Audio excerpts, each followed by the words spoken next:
Hello guys, masih bersama Mimin lagi guys di sini. Tak bosan-bosannya Mimin mau memberitahu kepada teman-teman, jangan lupa like, comment, and subscribe channel ini guys, biar Mimin bisa lebih semangat lagi dalam mengupload video setiap harinya guys. Oke, kita lanjut ke cerita. Pia Sonya mengurut kening saat mendengar aduan Mark tentang kelakuan Zain yang memindahkan dia menjadi sekretaris Zidane. Dan sekarang Sonya mengerti dengan ucapan Zain yang akan mengikat dia dengan caranya. Lalu apa yang harus saya lakukan, Nyonya? Tanya Mark pada Sonya. Sonya menghembuskan napas kasar. Di suatu sisi, ini akan menjadi bumerang bagi kedua putranya. Namun, di sisi lain, Sonya tak bisa begitu saja melepaskan dia. Sonya kekeh pada pendiriannya untuk menjadikan dia sebagai istri Zain dan menantunya. Rasa bersalahlah yang membuat keinginan Sonya begitu kuat. Terlebih lagi bahwa Sonya yakin bahwa dia adalah wanita yang terbaik untuk putranya. Biarkan saja dulu. Kau ikuti saja kemauan anak itu. Laporkan semuanya padaku. Dan jangan biarkan Zain terlalu mengekang Zidane, jawab Sonya pada Mark. Baik, Nyonya. Kalau begitu saya permisi. Saya akan kembali lagi ke kantor. Pamit Mark pada Sonya. Mark, tunggu. Mark yang sudah berbalik kembali lagi menoleh pada Sonya. Ada yang bisa saya kerjakan lagi, Nyonya? Apa Zain masih sering bermain gila dengan para perempuan? Mendengar pertanyaan Sonya, Mark terdiam. Dia tak bergeming. Mark selalu membingung harus menjelaskan dari mana. Baiklah, kau boleh pergi. Hubungi semua klub yang biasa Zain datangi dan minta mereka untuk menolak Zain jika Zain pergi ke klub mereka. Mark pun kembali mengangguk dan pergi dari hadapan Sonya. Zain mempunyai hidup sendiri. Kenapa kau mengaturnya? Ucap Albert dengan sedikit ketus. Rupanya Albert mendengar semua percakapan Sonya dan Mark. Albert pun ikut duduk di sofa. Albert, biarkan Zain menjadi urusanku.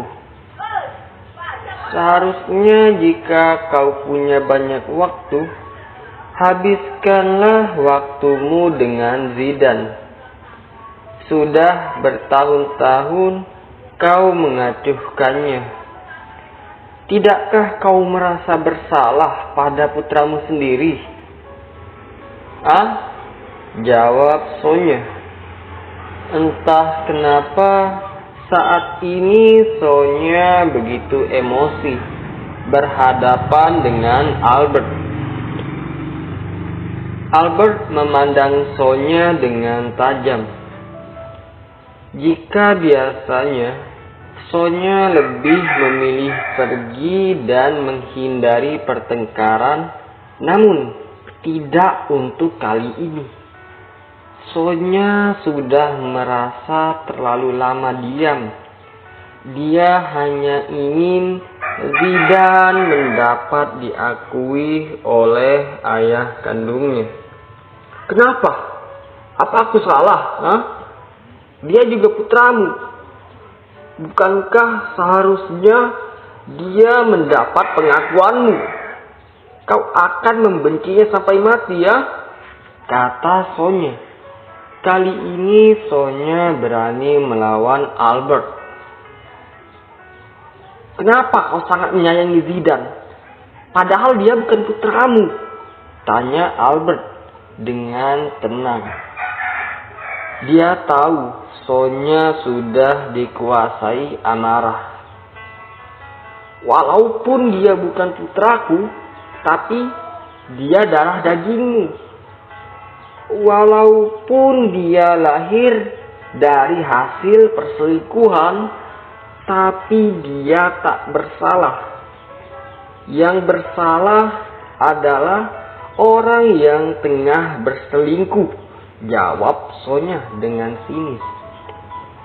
Setelah menyindir Albert, Sonya pun bangkit dari duduknya dan pergi dari hadapan Albert. Seandainya kau tahu, Sonya, aku sangat ingin memeluk Zidane dan Zaid. Aku menyayangi mereka. Biarkan mereka membenciku. Walau bagaimanapun, cepat atau lambat, jika kau, Zidane dan Zaid yang tahu sebenarnya, kalian pasti akan lebih membenciku. Lirih Albert dengan suara pelan. Dia menyindirkan kepalanya ke belakang. Matanya berkaca-kaca jika mengingat semua dosa-dosanya dulu. Kita berganti ke tempat yang berbeda. Bukan hanya dia yang sibuk dengan pekerjaannya. Zidane pun juga larut dengan pekerjaannya. Zidane pun hingga dia pun lupa dengan makan siangnya. Zidane dengan segera bangkit dari duduknya dan memakai kembali jasnya. Dia berencana makan siang di restoran dekat kantornya.